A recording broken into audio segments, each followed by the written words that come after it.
દિવાળીના તહેવારો પૂરા થયા હતા, પણ આકાશમાં નવા વર્ષની ઠંડી હજુ પણ મિજાજમાં હતી. બજારમાં લોકોની અવરજવર જામી હતી. દરેકના ચહેરા પર એક નવી આશાની ચમક હતી. બેસતું વર્ષ આવવાનું હતું. શહેરના છેવાડે આવેલી એક કાચી ઝૂંપડીમાં કાનો નામનો એક યુવાન માટીના દીવા બનાવી રહ્યો હતો. કાનાની ઉંમર માંડ 20 વર્ષની હશે, પણ જીવનના સંઘર્ષોએ તેના ચહેરા પર વહેલી કરચલીઓ પાડી દીધી હતી. તેના શરીર પર એક ફાટેલો ઝાંખો થઈ ગયેલો કુર્તો હતો અને માથા પર ગંદકીથી ભરેલી જૂની ટોપી. કાનો ગરીબ હતો, એટલો ગરીબ કે 2 ટંકનું ભોજન પણ ભાગ્યે જ મળતું. તેની ઝૂંપડીમાં દીવાની સહેજ રોશની સિવાય બીજું કશું નહોતું. દિવાળીના દિવસોમાં તેને થોડા દીવા વેચીને માંડ થોડી કમાણી કરી હતી, પણ એ રકમ તો ઘરમાં રહેલી વૃદ્ધ માતાની દવા અને આવતા દિવસોના ખાવા પીવામાં પૂરી થઈ ગઈ હતી. આજે નવા વર્ષનો દિવસ હતો. લોકો એકબીજાને મળી રહ્યા હતા, મીઠાઈઓ વેચી રહ્યા હતા અને નવા કપડાની સુગંધ ચારે બાજુ ફેલાયેલી હતી. કાનો ઝૂંપડીની બહાર બેસીને આ બધું જોઈ રહ્યો હતો. તેને યાદ આવ્યું કે છેલ્લા 3 વર્ષથી તેને નવા કપડાં પહેર્યા નહોતા. કાના દીકરા, અંદરથી તેની માતાનો નબળો અવાજ આવ્યો. આજે તો આખો દિવસ દીવા બનાવ્યા, હવે થોડી રાહત લે. કાનો અંદર ગયો અને તેની માતાને પાણી પીવડાવ્યું. માં, જોને આજે બેસતું વરસ છે, પણ આપણી ગરીબી તો એની એ જ છે. મારું એક સપનું છે માં. કેવું સપનું બેટા? માતાએ પ્રેમથી પૂછ્યું. કાનાની આંખોમાં એક ચમક આવી ગઈ. મારું સપનું છે કે હું આપણી આ નાનકડી જગ્યામાં માટીના વાસણો બનાવવાની એક નાનકડી દુકાન ખોલું. એવી દુકાન જ્યાં લોકો માત્ર દીવા જ નહીં, પણ કલાત્મક માટીના વાસણો ખરીદવા આવે. હું એ વાસણોને નવા રંગોથી સજાવીશ. માતા હસી પડી, પણ તેમની આંખોમાં આંસુ હતા. સપનું તો સારું છે બેટા, પણ એ માટે પૈસા ક્યાંથી આવશે? કાનાએ ઊંડો શ્વાસ લીધો. ખબર નથી માં, પણ આ બેસતા વર્ષે મેં નક્કી કર્યું છે કે આ સપનાને પૂરું કરવું છે. મારે હવે બસ બીજાની જિંદગીની રોશની માટે દીવા નથી બનાવવા. મારે મારી અને તમારી જિંદગીને પણ રોશન કરવી છે. બહાર લોકોના હસવાના અવાજો સંભળાઈ રહ્યા હતા. કાનાએ આકાશ તરફ જોયું. નવું વર્ષ આવી ગયું હતું, પણ તેની ગરીબીની ચાદર હજુ પણ ઓઢેલી હતી. આ નવા વર્ષે તે ગરીબીમાંથી મુક્ત થવાનું, પોતાના સપનાની દુનિયામાં પ્રવેશવાનું દ્રઢ સંકલ્પ લઈને ઊભો હતો. પણ તે જાણતો હતો કે આ સપનાના રસ્તામાં ઘણા મોટા પડકારો આવવાના છે. કાનાનું સપનું એક નાની દુકાન ખોલવાનું હતું, પણ તેની પાસે મૂડીના નામે માત્ર 2-4 ફાટેલી નોટો હતી, જે દીવા વેચવાથી વધી હતી. તે જાણતો હતો કે માત્ર સપના જોવા પૂરતા નથી, તેને પૂરા કરવા માટે સંઘર્ષ કરવો પડશે. બીજા જ દિવસે કાનો પોતાના મિત્ર રામુને મળવા ગયો, જે શહેરના બજારમાં એક ચાની કીટલી ચલાવતો હતો.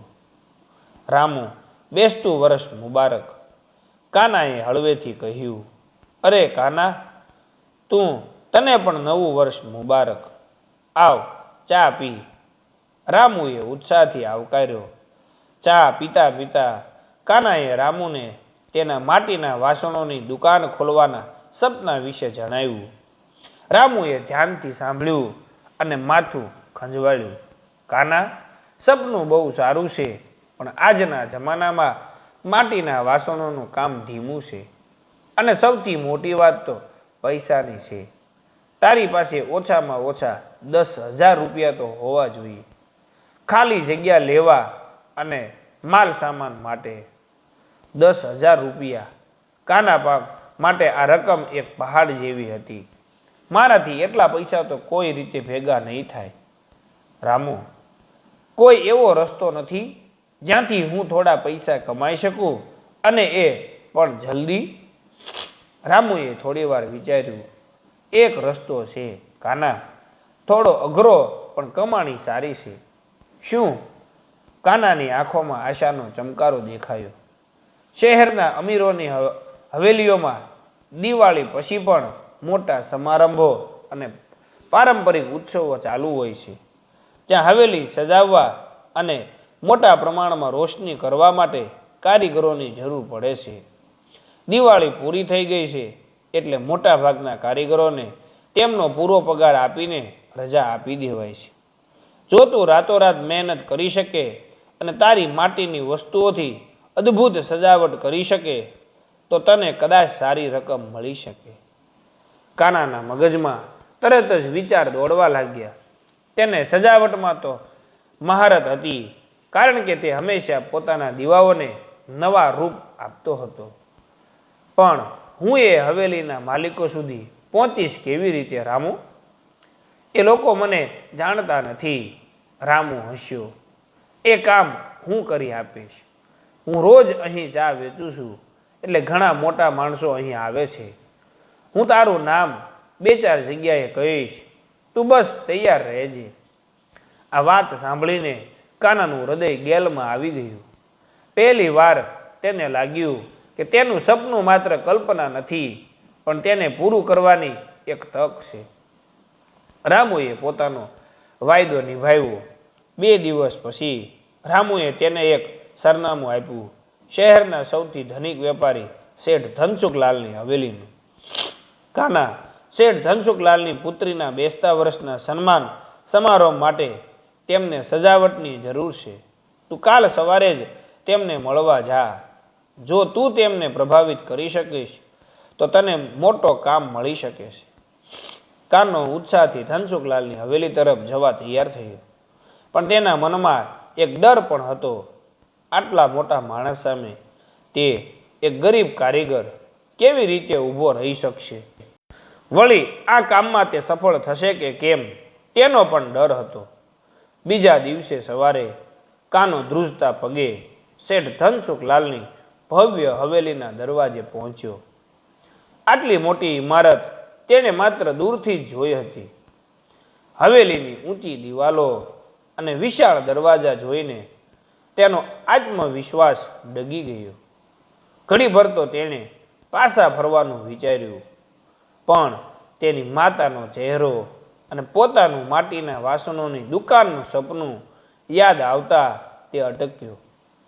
મારે ગરીબ રહેવું નથી, તેણે મનોમન નક્કી કર્યું. દરવાજા પર ઊભેલા ગાર્ડે તેને રોક્યો. કોણ છે તું અને અહીં શું કામ છે? મારું નામ કાનો છે.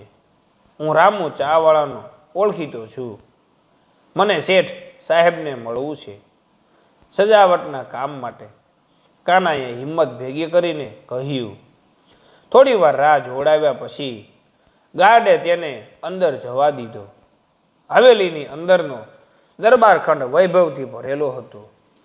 આરસ પહાણના ફ્લોરિંગ પર ઊભેલા કાનાના ફાટેલા ચંપલનો અવાજ પણ જાણે વિચિત્ર લાગતો હતો. થોડી જ વારમાં સફેદ જબ્બો અને સોનાની ચેન પહેરેલા શેઠ ધનસુખલાલ ત્યાં આવ્યા. તેમના ચહેરા પર સહેજ અંધકાર અને ઉતાવળ હતી.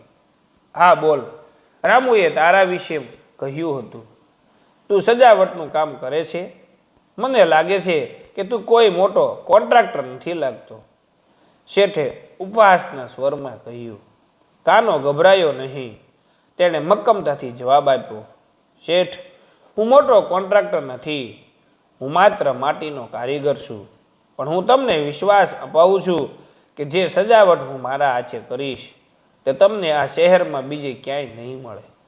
હું માત્ર પ્લાસ્ટિકના ફૂલો કે તૈયાર લાઇટો નહીં, પણ માટીના દીવાઓ, ફૂલદાનીઓ અને નાની પ્રતિમાઓનો ઉપયોગ કરીને એક અનોખી ભારતીય અને પારંપરિક સજાવટ કરીશ, જે તમારા મહેમાનોને એક અલગ અનુભવ આપશે. કાનાની વાત સાંભળીને શેઠ અચાનક ગંભીર થઈ ગયા. સામાન્ય રીતે તેમને બધું વૈભવી અને આધુનિક ગમતું, પણ કાનાના શબ્દોમાં એક પ્રકારની નિખાલસતા હતી. તારી વાત રસપ્રદ છે. સજાવટ કાલે સાંજે શરૂ થવી જોઈએ. અને પરમ દિવસે સવારે પૂરી થવી જોઈએ. સમારંભ પરમ દિવસે રાત્રે છે. મારી પાસે તને જોવા માટે નમૂનાનો સમય નથી. તું તારી કલાનો ખર્ચ શું લઈશ? શેઠે સીધો પ્રશ્ન પૂછ્યો. કાનાએ તેની અત્યાર સુધીની બધી હિંમત ભેગી કરીને એવી રકમ માગી જે તેના સપના માટે પૂરતી હતી. હું 10,000 રૂપિયા લઈશ શેઠ. તેમાં માલ સામાન અને મારી મહેનત બધું આવી ગયું. શેઠે હસીને કહ્યું, 10,000? સારું, તને હું 3,000 એડવાન્સ આપું છું. જો તારી સજાવટ મને પસંદ નહીં આવી તો બાકીના 7,000 તો ભૂલી જ જજે. અને જો તું સફળ થયો તો હું તને તારી માંગેલી રકમ ઉપરાંત 2,000 બોનસ પણ આપીશ. શું તું આ શરત માટે તૈયાર છે? કાનાને લાગ્યું કે આ તેના જીવનનો સૌથી મોટો પડકાર છે.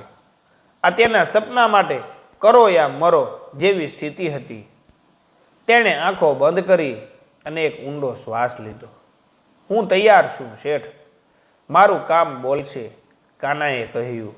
શેઠે એક નોકરને બોલાવીને કાનાને 3,000 રૂપિયા આપી દીધા. પોતાના હાથમાં આવેલા પૈસા જોઈને કાનાની આંખોમાં આંસુ આવી ગયા. આ તેના સપનાની પહેલી મૂડી હતી. હવે તેની સામે સૌથી મોટો પ્રશ્ન હતો. આટલા ઓછા સમયમાં અને ઓછી મૂડીમાં શેઠ ધનસુખલાલની હવેલીને કેવી રીતે સજાવવી? 3,000 રૂપિયાના એડવાન્સ સાથે કાનો ઉત્સાહથી પાછો ફર્યો. તેણે તરત જ બજારમાંથી માટી, રંગો અને સજાવટ માટે જરૂરી વસ્તુઓ ખરીદી. તેની માતાને આ વાતની ખબર પડી તો તે ખૂબ ખુશ થઈ ગઈ. બેટા, તારી મહેનત જરૂર રંગ લાવશે, માતાએ આશીર્વાદ આપ્યા. કાનાએ તેની ઝૂંપડીને જ તેની નાનકડી વર્કશોપ બનાવી દીધી. તેની માતાએ દવા પીને થોડી તાકાત ભેગી કરી અને દીવાઓને સૂકવવામાં મદદ કરવા લાગી. કાનાએ માટીના નાના હંસ, મોર, પારંપરિક ઘૂઘરા અને અનેક કલાત્મક દીવાઓ બનાવવાનું શરૂ કર્યું. તેણે નિર્ણય કર્યો કે તે હવેલીના આંગણામાં રહેલા એક જૂના ફુવારાની આસપાસની જગ્યાને તેના માટીના દીવાઓથી એવી રીતે સજાવશે કે તે તહેવારની ભાવનાનું કેન્દ્ર બની જાય. રાત પડતા જ કાનાએ પોતાનું કામ હવેલીમાં શરૂ કર્યું. તેણે ફુવારાની આસપાસ રંગોળીની જેમ દીવાઓને ગોઠવ્યા, માટીના હંસોને પાણીના કિનારે મૂક્યા અને હળવા રંગોથી સજાવટને પૂર્ણ કરી. આ બધું કરતાં તેને આખી રાત વીતી ગઈ.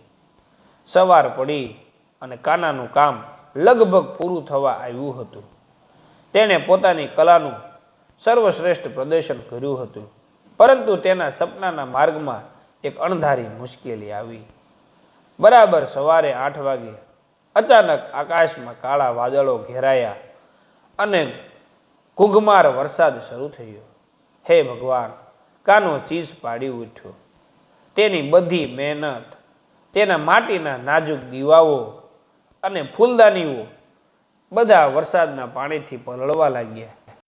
કાનો પાગલની જેમ દોડ્યો અને જે વસ્તુઓને બચાવી શકાતી હતી તેને ઢાંકવાનો પ્રયત્ન કર્યો, પણ મોડું થઈ ગયું હતું. માટીના ઘણા દીવાઓ ઓગળી ગયા, કેટલાક ભાંગી ગયા, સજાવટનો મોટો હિસ્સો નાશ પામ્યો. શેઠ ધનસુખલાલ તેમના બંગલાની બારીમાંથી આ બધું જોઈ રહ્યા હતા. તેમણે પોતાના ગુસ્સે ભરેલા નોકરને કાના પાસે મોકલ્યો. નોકરે આવીને કહ્યું, શેઠનો હુકમ છે કે આ બધું તરત સાફ કર અને હવેલીમાંથી નીકળી જા. તું તારા કામમાં નિષ્ફળ ગયો છે. તારું બાકીનું વચન અને બોનસ તો ભૂલી જા. કાનો ત્યાં જ માટીના કાદવમાં બેસી પડ્યો. તેના હાથમાં ભીની પીગળેલી માટી ચોંટેલી હતી. તેના સપનાની પહેલી મોટી તક એક જ પળમાં છીનવાઈ ગઈ હતી. તે સંપૂર્ણપણે નિરાશ થઈ ગયો હતો. નિરાશામાં ડૂબેલા કાનાને અચાનક યાદ આવ્યું કે તેણે હવેલીના પાછળના ભાગમાં આવેલા સ્ટોરરૂમમાં માત્ર 2 મોટા માટીના ઘોડા અને થોડાક રંગેલા પથ્થરો સુરક્ષિત રાખ્યા હતા. જે વરસાદથી બચી ગયા હતા.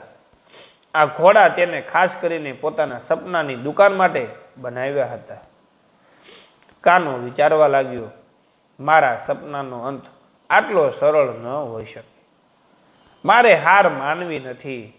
મારી પાસે હજુ પણ થોડો સમય છે. કાનાએ પોતાની નિરાશાને એક ખૂણામાં મૂકી દીધી અને ઊભો થયો. તેણે ગાર્ડને વિનંતી કરી કે તેને માત્ર 2 કલાકનો સમય આપવામાં આવે. ગાર્ડને દયા આવી અને તેણે શેઠને પૂછી જોયું. શેઠે ગુસ્સામાં કહ્યું, 2 કલાક? ભલે, પછી જો મારું કામ બગડ્યું તો તું પરિણામ ભોગવીશ. કાનાને 2 કલાકનો સમય મળ્યો. હવે તેની પાસે ન તો પૈસા હતા, ન સજાવટનો સામાન, ન સમય, માત્ર 2 મોટા માટીના ઘોડા, થોડાક પથ્થરો અને અડગ નિશ્ચય. નિર્ધારિત 2 કલાક શરૂ થયા. કાનાએ પાણીમાં પલળેલા અને કાદવથી ભરેલા આંગણાની અવગણના કરી તે સ્ટોર રૂમમાં ગયો અને વરસાદથી બચેલા 2 ભવ્ય માટીના ઘોડાઓ બહાર લાવ્યો. આ ઘોડાઓ સવારી માટે નહીં પણ કલાત્મક પ્રદર્શન માટે બનાવવામાં આવ્યા હતા, જે તેના સપનાની દુકાનનું મુખ્ય આકર્ષણ બનવાના હતા. કાનાએ બંને ઘોડાઓને હવેલીના મુખ્ય દરવાજાની બંને બાજુએ એ રીતે મૂક્યા જાણે તેઓ હવેલીની રક્ષા કરી રહ્યા હોય. તે પછી તેણે આંગણામાં પડેલા કાદવ અને ભીની માટીમાંથી નાની નાની ગોળીઓ બનાવી. તેણે આ ગોળીઓને ઝડપથી સૂકવવા માટે સ્ટોરરૂમમાં જૂના અખબારો અને કાર્ડબોર્ડ ભેગા કર્યા. તેણે વરસાદથી બચી ગયેલા લાલ અને પીળા રંગો લીધા અને પથ્થરો પર ઝડપથી શુભ અને લાભ લખ્યું. સમય ઘણો ઓછો હતો એટલે તેણે સજાવટની જટિલતાને બદલે તેના અર્થ પર ધ્યાન કેન્દ્રિત કર્યું.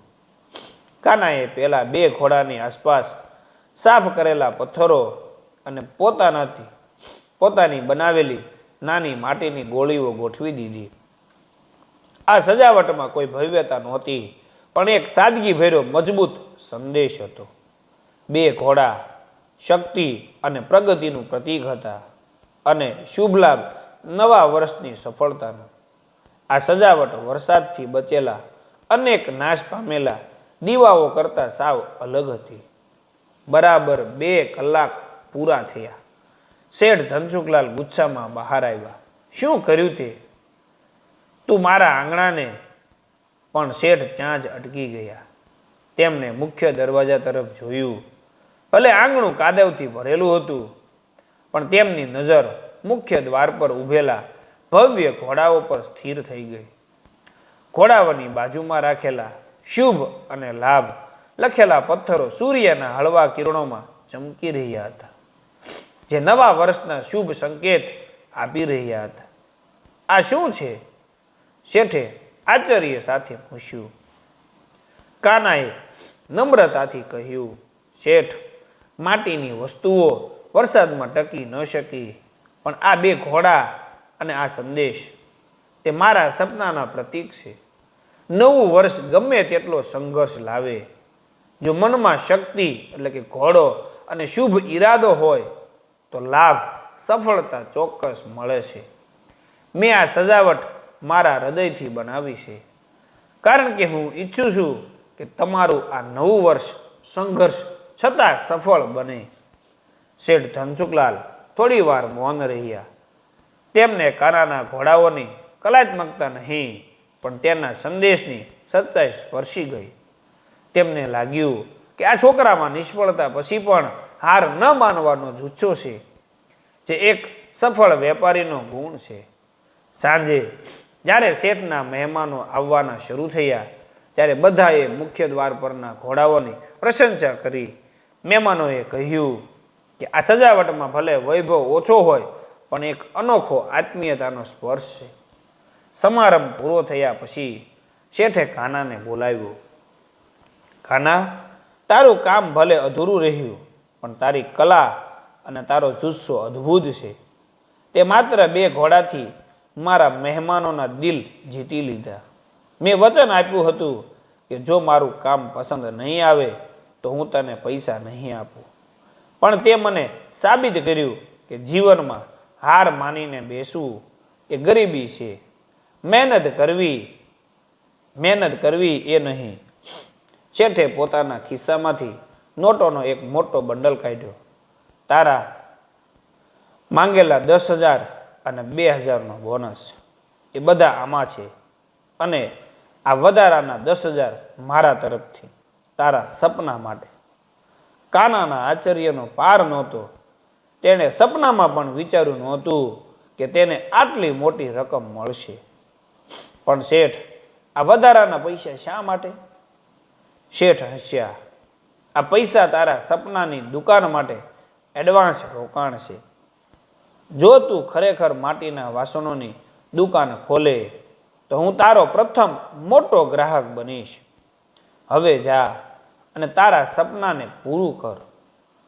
કાનાની આંખોમાં આનંદના આંસુ હતા. તે પૈસા લઈને તરત જ ઘરે ગયો. તેની માતાને આ વાત કહી. થોડા જ અઠવાડિયામાં કાનાએ શહેરના મુખ્ય બજારના ખૂણા પર એક નાનકડી દુકાન લીધી અને તેના પર પાટિયું લગાવ્યું. કાનાની માટીની દુનિયા. ગરીબનું સપનું આખરે સાકાર થયું હતું.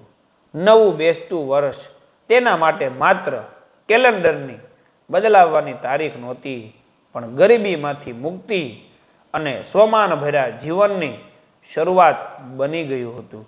તો આવી જ મિત્રો સરસ મજાની સ્ટોરી જોવા માટે અમારી ચેનલને લાઇક, સબસ્ક્રાઈબ અને બીજા મિત્રો સુધી શેર કરજો.